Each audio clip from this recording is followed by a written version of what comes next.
Hi, my name is Isabella, and this is the thermal expansion of concretes case study in Iowa.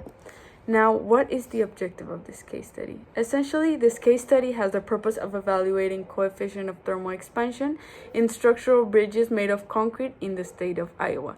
Now, this case study specifically targets the local materials and their part when it comes to the thermal behavior of concrete. Now, this evaluation was basically made to fix any potential issues or flaws that the bridge designs may have, especially when it comes to the local materials that are in it, to evaluate the coefficient of the thermal expansion while also having more trusted research in the background.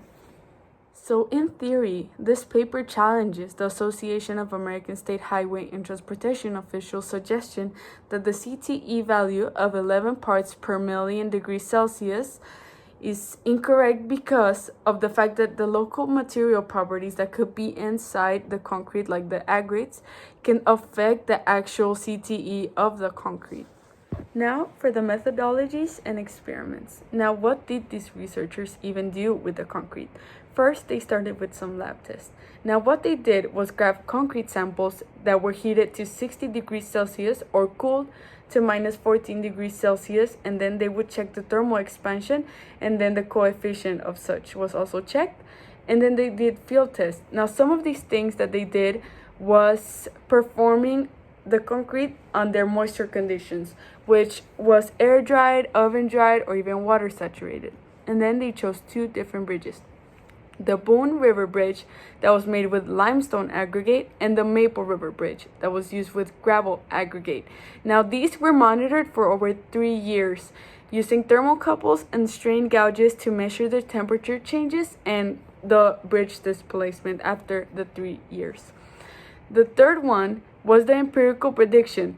Now, the study was made for predicting the coefficient of expansion of concretes, and they would check the aggregate in pieces that would expand depending on the concrete. So maybe in the Boone River Bridge, after several times, the expansion of concrete would be more present compared to the gravel bridge, but they still didn't know.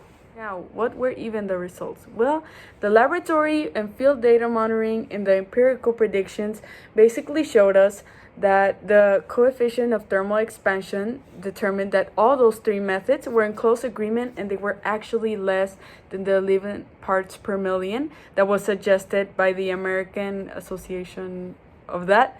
And well, the coefficient of thermal expansion for the limestone aggregate, that was the Boone River Bridge, was actually lower than the gravel aggregate concrete, that was the Maple River Bridge.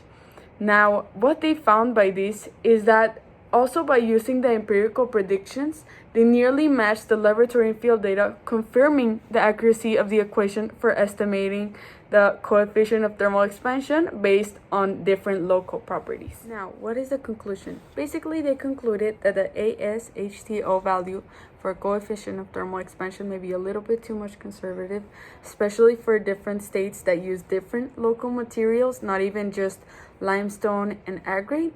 So to combat this, maybe by using lower CTE values other than the ones found in the study, maybe this could allow for longer integral abutment bridges without compromising its structural integrity.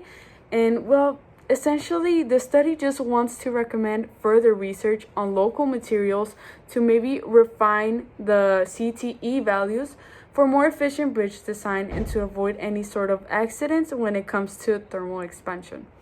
Thank you.